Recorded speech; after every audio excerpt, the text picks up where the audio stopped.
嗨，各位亲爱的听众朋友，欢迎回到我们的节目，我是主持人阿法。今天我们要聊聊一个大家可能比较少接触，但其实跟我们的生活息息相关，而且充满投资机会的行业，那就是航空业，特别是飞机制造跟维修这个领域。今天我们也很荣幸邀请到对产业趋势有深入研究的来宾贝塔。来宾贝塔你好。主持人艾法你好，各位听众朋友大家好，很高兴和大家一起探讨这个充满动力的行业。没错，每次搭飞机都觉得很神奇，这么大的机器是怎么飞上天的？还有需要多少人维护？小乐小师的财商洞察电子报最近就有一篇文章，深入安析了2025年飞机制造跟维修行业的展望，看起来是一个复杂但整体乐观的景象。对，这一篇报告的总结很精准。简单来说，尽管面临一些挑战，像是供应链和缺工的问题，但是全球航空客运需求实在太强劲了，这股力量正在推动整个市场向前发展。需求有多强劲呢？文章里提到了一个神奇的数字。是的，预计2025年全球航空客运量会突破100亿人次，比疫情前的2019年还要多出16%。这代表航空公司需要更多的飞机来载客。哇，100亿人次诶，这难怪飞机制造商的订单都满到天边去了。像空中巴士跟波音这两大巨头，他们的状况怎么样呢？空中巴士去年的交机量有增长，而且订单已经压机很有量哦，有8658架。他们本来想要把 A320 系列的月产量拉高，但是因为供应链的问题，特别是引擎，计划延迟了1年。原来供应链的问题影响这么大，连空中巴士都受阻啊。那波音呢？他们最近好像新闻比较多。波音确实面临比较多的挑战，像是安全质量的审查的影响。去年总订单量和未交机订单量虽然也有不少哦，有6245架，但是产量提升的速度可能不如预期。观察着预计，他们737 MAX 的月产量目标可能会延迟到2026年。这听起来的新的飞机一时半刻真的交不出来耶，这也是不是解释了为什么维修、保养和大修，就是我们说的 MRO 市场现在需求大增？完全正确，这就是塞翁失马焉知非福啊！因为新飞机供应紧张，航空公司不得不延长现有的飞机的服役寿命，飞机越老自然就需要更多的维修和保养。原来是这样啊！那 MRO 市场的规模有多大呢？增长潜力呢？文章里提到，全球 MRO 市场预计在2025年会超过2820亿美元。虽然不同的报告预测数字有些差异，但是核心趋势是一致的，就是需求很强劲，而且会持续增长。推动因素除了老飞机要修，还有全球机队规模持续扩大，以及为了弥补飞机数量不足的情况，现有的飞机的飞行时数显著增加。等一下哦，来宾贝塔，你刚刚说新飞机供应紧张，导致现有机队要老化修，这很合理耶。但为什么同时说机队规模在扩大呢？这两者不矛盾吗？这是一个好问题。机队规模扩大是看长期趋势，未来几十年预计会有大量的新飞机需求，但是短期内制造商的产能跟不上需求的增长，导致订单积压严重，交机延迟。所以航空公司一方面订购未来要用的新飞机，另外一方面因为新飞机没来，必须让现有的飞机飞得更久更频繁，这就同时拉动了长期的新机需求和短期的 MRO 需求。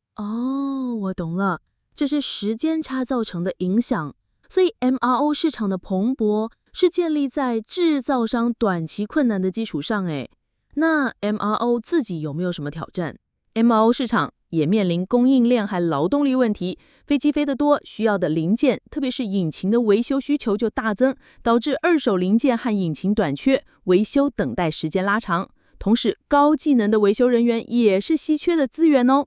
听起来各个环节都有什么缺的问题耶，缺零件、缺工，这对整个产业链的运作影响真的很大。不过文章里有提到一些新兴推势，像是永续航空、数位化、AI 这些新技术在飞机制造和维修的领域扮演什么角色呢？这些技术是产业转型的关键，在制造端，大家都在投入开发更环保的飞机，像是用永续航空的机型。同时 ，AI 和数位技术被用来优化设计、制造流程和供应链管理，希望能提高效率，引领挑战。数位化听起来很有趣制造和供应链管理都可以用。那在维修这边呢 ，AI 跟数位化能帮上什么忙？在维修的领域AI 和大数据分析的应用更直接，像是预测性的维修，透过分析飞机的运行的数据 ，AI 系统可以在零件还没坏掉之前就预测到可能的问题，这样就可以提早安排维修，减少飞机停飞的时间，提升效率和安全。数位分身技术也能帮助模拟和优化维修的过程。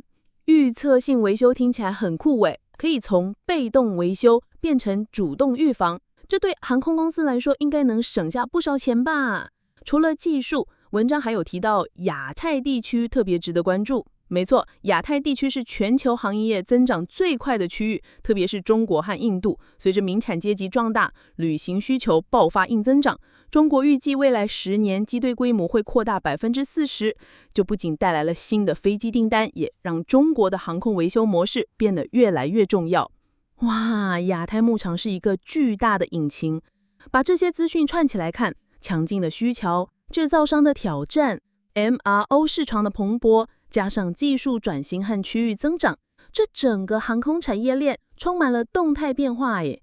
作为一个关注财商和投资的节目，来宾贝塔，您觉得我们可以从这些产业趋势中观察到哪些可能的投资或财商洞察呢？了解这些产业动态可以帮助我们识别潜在的机会，例如尽管主要制造商面临挑战，但是强劲的订单积压代表的长期的营收动能，而 MRO 市场的增长可能会让相关的维修公司、零部件供应商受益。另外，那些提供永续航空技术、AI 或数位化解决方案的公司，也有可能搭上产业升级的顺风车哦。也就是说，不仅仅是关注波音、空中巴士这种主机厂，整个航空产业链上的其他环节，像是零件供应商、引擎制造商、专业 MRO 实务服务师，甚至是提供相关技术的公司，都可能因为这些趋势而产生投资机会。对，就是这个意思。了解产业的生态系和各个环节的相互影响，是进行财商分析的重要一步。这篇文章提供的详细字句和分析框架，就是一个很好的起点，帮助我们更全面地看懂这个复杂但前景看好的行业。